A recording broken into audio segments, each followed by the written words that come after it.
Graças e paz, amados irmãos, que maravilha, estamos aqui para mais uma aula do discipulado e hoje nós vamos falar sobre a vida cristã. Mas antes eu quero convidar a todos juntos a orarmos ao nosso Pai Eterno. Deus Santo e Deus Poderoso, estamos em Tua presença. Reconhecemos, ó Deus, a Tua graça para com a nossa vida que tem nos sustentado dia após dia.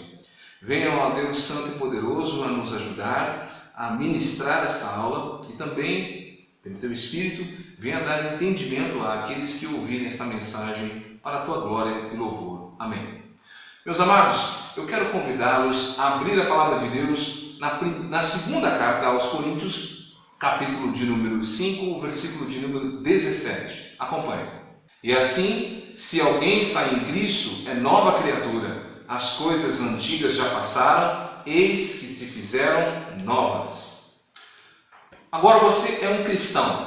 Cristo te salvou, te regenerou, você já foi batizado, pertence a uma igreja local e talvez você deva estar fazendo essa pergunta. E agora? Como viver? E agora o que eu faço? Como viver neste mundo como servo de Deus?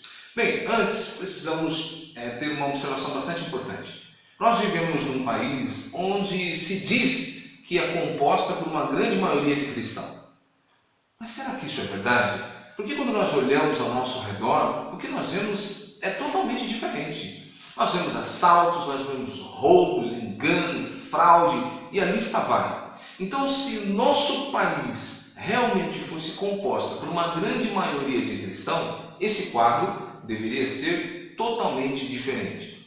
O que temos de verdade são pessoas que se auto-intitulam cristãs, que dizem de lábios que são crentes, mas nas suas ações, nas suas atitudes, não evidenciam que foram convertidas por Cristo, não evidenciam que são guiadas agora pelo Espírito Santo de Deus. Você deve conhecer alguém, claro, ou na sua família, ou no seu trabalho, ou no convívio que você tem, alguém que se diz cristão, mas que quando você olha para a vida dele, você chega a questionar, chega a duvidar se aquela pessoa realmente, de fato, é cristã. O pensamento dessas pessoas que se dizem cristãs é que se Cristo as libertou, então de fato elas são libertas e elas podem viver da forma que quiserem, como bem entenderem, sem prestar contas a ninguém, viver assim como o coração delas bem desejar. E nessa aula nós vamos falar justamente sobre isso, como nós que fomos regenerados por Cristo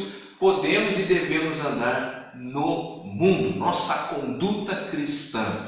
Bem, então nós temos uma grande pergunta: como o cristão deve viver neste mundo? Como deve ser a conduta de sua vida?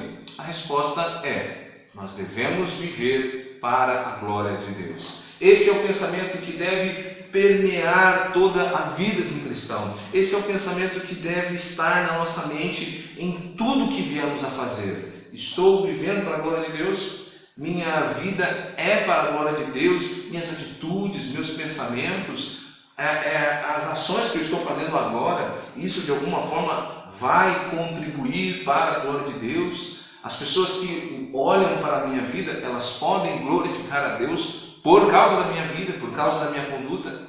Então, nós temos que ter esse pensamento no nosso coração. E não é um pensamento nosso, um pensamento da nossa igreja, ou apenas porque eu sou pastor, mas porque a própria Bíblia nos ensina isso. E o apóstolo Paulo, lá em 1 Coríntios capítulo 10, versículo 31, nos ensina. Veja: portanto, quer comais, quer bebais, ou façais outra coisa qualquer, fazei tudo para a glória de Deus. Veja que Paulo ele trata de todas as coisas, desde as coisas mais corriqueiras, mais simples, como se assentar à mesa e comer, ou tomar algo com alguém, enfim, desde as coisas mais simples que você faz todo dia, até as maiores, todas elas devem ser feitas visando a glória de Deus. Estou fazendo isso para a glória de Deus? Isso está contribuindo realmente para a glória de Deus? Porque o que nós vamos ver nessa aula é que Deus nos criou, Deus criou o homem para um fim. E esse fim é glorificá-lo, exaltar a Deus, glorificar a Deus. Óbvio que houve um problema, nós já vimos nas aulas passadas, e esse problema chama pecado, porque Romanos 3, versículo 23 diz que todos pecaram e carecem da glória de Deus. Por causa do pecado, o homem não consegue mais refletir de uma forma plena a glória de Deus, não consegue mais viver para essa glória. Mas antes de prosseguir, eu preciso falar um pouco sobre o que é a glória de Deus. Nesta aula não vamos esgotar o tema sobre a glória de Deus, mesmo porque não é o tema da aula, mas para que a gente entenda um pouco da nossa função, daquilo que fomos projetados para fazer, é preciso falar um pouco sobre o que é a glória de Deus. De uma forma resumida, e bem resumida, num sentido figurado, a glória de Deus representa a sua própria presença, a presença de Deus na nossa vida. Ela está intimamente ligada com o poder de Deus e a sua santidade. Veja o que John Piper diz. Ele diz que quando a santidade de Deus brilha na natureza, ou seja, na criação, esse brilho, essa santidade de Deus refletida nas coisas criadas é chamada de glória de Deus. Ou seja, nós vemos a glória de Deus na criação, na perfeição que Deus criou todas as coisas. Romanos, no capítulo de número 1, versículo de número 20, diz: porque os atributos invisíveis de Deus, assim também a sua própria divindade, claramente se reconhecem, desde o princípio do mundo, sendo percebidos por meio das coisas que foram criadas. Todas as coisas criadas refletem a glória de Deus. Mas o pecado fez com que perdêssemos essa glória de Deus. Fez com que a glória de Deus ficasse distorcida até mesmo na natureza. Nós ficamos como que desfigurados pelo pecado.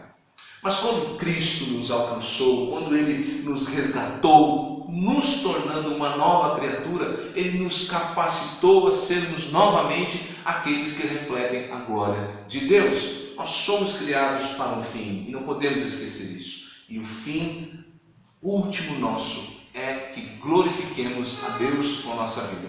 Uma nota importante: se nós fomos criados para a glória de Deus, se nós fomos criados para glorificar esse Deus, tudo que nós fazemos, que não seja para esse fim, que não seja para esse propósito, é inútil, é perca de tempo. Uma comparação. Se você ou eu compramos um celular, se eu compro um celular, esse celular de última geração, é muito potente, tem muitas funções ali, o seu criador criou ele com várias funções. E aí eu compro esse celular e uso ele apenas como peso de papel. Meus amados, esse celular não foi criado para apenas segurar as folhas para que elas não voem. Quando eu uso esse celular apenas para ser peso de papel, eu estou fazendo ele de uma utilidade que ele não foi criado para fazer. Estou tornando ele inútil, porque o seu Criador não o criou para ser um peso de papel, mas para infinitas outras funções e principalmente para mostrar a sua própria glória. Olha que homem inteligente e sábio que criou esse celular com tantas funções. E quando eu simplesmente tiro tudo isso e ponho como peso de papel, ele perde toda a sua finalidade e não consegue glorificar aquele seu Criador. De uma forma bem simples, lógico, muito simples, é um comparativo bem simples mesmo, é mais ou menos o que aconteceu com a nossa vida. Veja, Deus nos criou, Ele pagou um preço muito alto para a nossa vida, para vivermos para a sua glória, para o propósito pelo qual Ele nos criou, para viver para a glória dEle, para louvá-lo, para que quando as pessoas olhassem para nós, glorificasse a Deus. E se não estamos vivendo com esse propósito, com essa finalidade, nossa vida é inútil, nossa vida não tem sentido. Deus não nos criou para sermos peso de papel, Deus não nos criou para sermos alguém que não glorifique a Ele. Muito pelo contrário, Ele nos criou para a sua glória. Quando Cristo nos resgatou, Ele nos tornou novamente, Ele nos tornou uma nova criatura capaz de refletir a sua glória. Nós podemos e devemos refletir a glória de Deus, porque temos em nós a presença viva do nosso Deus. Nós temos em nós o próprio Espírito de Deus agindo em nós, capacitando-nos para fazer tal. Paulo fala que é um dever de todo cristão glorificar a Deus. Veja o que está em 1 Coríntios, o capítulo é o de número 6, versículo de número 20. Porque fosse comprado por preço, agora, pois, glorificai a Deus no vosso corpo. Então nós somos comprados pelo precioso sangue de Jesus. Devemos viver para a glória de Deus. E aí então você tem uma outra pergunta. Ok, eu sei que eu fui comprado, eu sei que eu devo viver para a glória de Deus, mas como eu posso viver? Como eu posso glorificar a Deus na minha vida, com minhas ações? Bem, Pedro ele vai nos ajudar a responder essa pergunta e eu quero convidar você a abrir em 1 Pedro, capítulo de número 2, versículos de número 15 e 16. Porque assim é a vontade de Deus, que pela prática do bem façais emudrecer a ignorância dos insensatos, como livres que sois, não usando todavia a liberdade por pretexto da malícia, mas vivendo como servos de Deus. Então Pedro nos mostra que devemos viver como servos de Deus. E quando nós vivemos neste mundo como servos de Deus, isso automaticamente glorifica a Deus.